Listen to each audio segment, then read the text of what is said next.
In this video, I want to give you some updates about changes to the design pillars of Ashes of Creation. So let's jump right into it.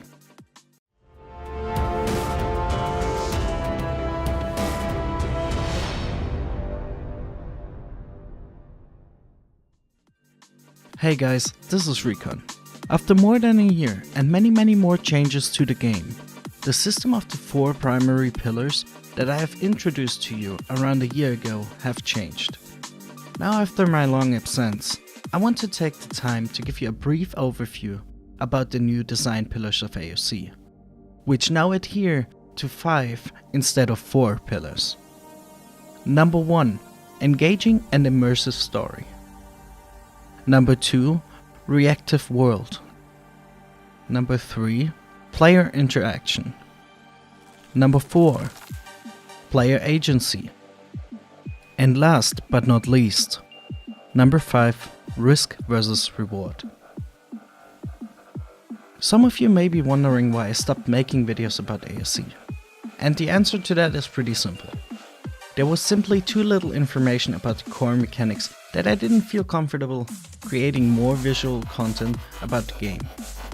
Now that some time has passed, the development of the game reached a point where we have more solid information about the core mechanics and systems of the game. And there's one thing about the pillars that hasn't changed yet. Like an engine, all of these pillars do still work closely together and influence each other.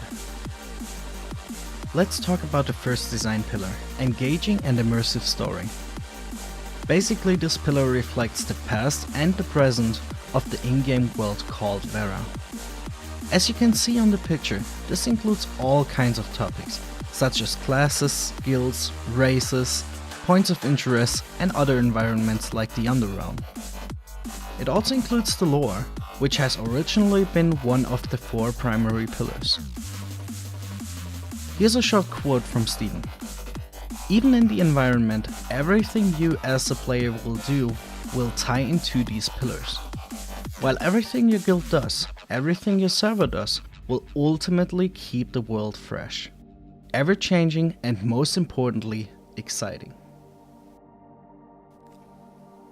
The next pillar is about the Directive World, which includes topics like the node system, which I did explain in another video. You will find a link in the description below. It also contains the economy, world events, world bosses, quests, artisan classes such as gathering, crafting and processing, as well as navels, which refers to content above and below the sea. I personally can't wait to see more content about the Underrealm and the Tunnel race, which have both been added to the game due to the Kickstarter project and its success. I'm actually curious what race you are the most excited for. Let me know in the comments down below. The third pillar is the player interaction. It refers to game systems and mechanics that will get people to interact with each other meaningfully. This includes topics like dungeons, guilds, group dynamics, affiliations, social organizations, the parlor games, as well as the monster coin system. I will probably make separate videos about the parlor game and monster coin system because these two are actually super interesting systems that I personally like a lot. All of these systems are meant to give player interactions a meaning. For example, fighting together in order to defend a city from an attack, or interacting with other players to transport and protect goods with a caravan from one city to another. Let's move on to the next pillar, which is the player agency. This design pillar is about systems that grow and shape the player's experience in the game, such as equipment, progression, housing, mounts, pets, character creation, cosmetics, and achievements. Here's a quote from Steven on this pillar. We will have a lot of content that is available, but those will be behind doors that are accessible through agency on behalf of the community. AoC is not a theme park MMO, however, it will probably have more content than a theme park does traditionally. Just because, in order for those choices to be meaningful, there must be meaningful content behind the door you choose. Last but not least, the fifth pillar is about risk versus reward. In other words, what's built can also be destroyed, which is already symbolized in the logo of the game, a burning phoenix rising from the ashes. This pillar includes topics such as world PvP, caravans, arenas, exploring, and the stock exchange. I will use a quote from Steven as an example. You have dedicated time towards building a node, and other players have dedicated that equivalent time towards sieging the node. There's going to be a pitched battle between those players.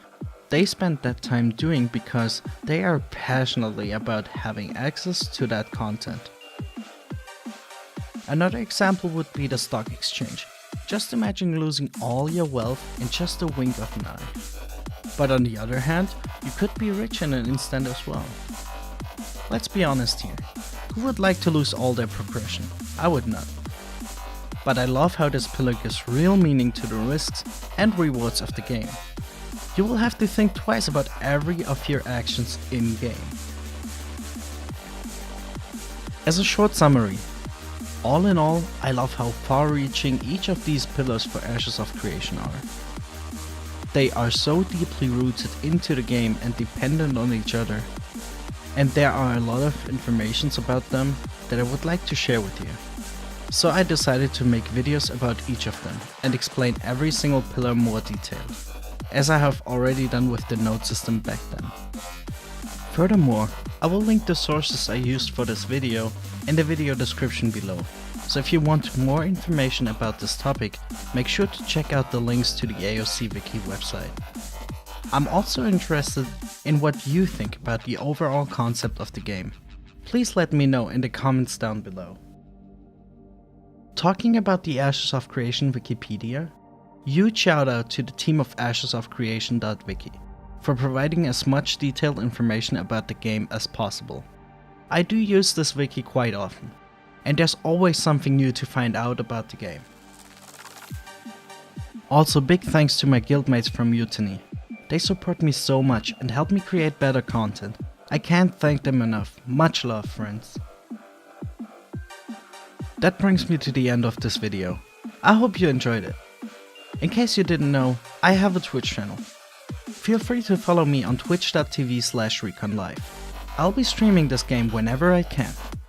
You can also follow me on Twitter or join my community Discord to stay up to date with my content. I will leave the links in the video description. Also, if you haven't signed up for the game already, I recommend doing so. You can use the link in the description below. It's free and you will be able to participate in the Battle Royale stress test that's coming up soon. This specific stress test will be open to everyone who's registered on the Ashes of Creation website. Additionally, by signing up, you will automatically enter a raffle and get free draws on alpha and beta keys. That was it for me, and as always, if you have any questions, suggestions, or just want to discuss about this video, feel free to do so in the comment section below. Thank you for watching, and hopefully see you soon, guys.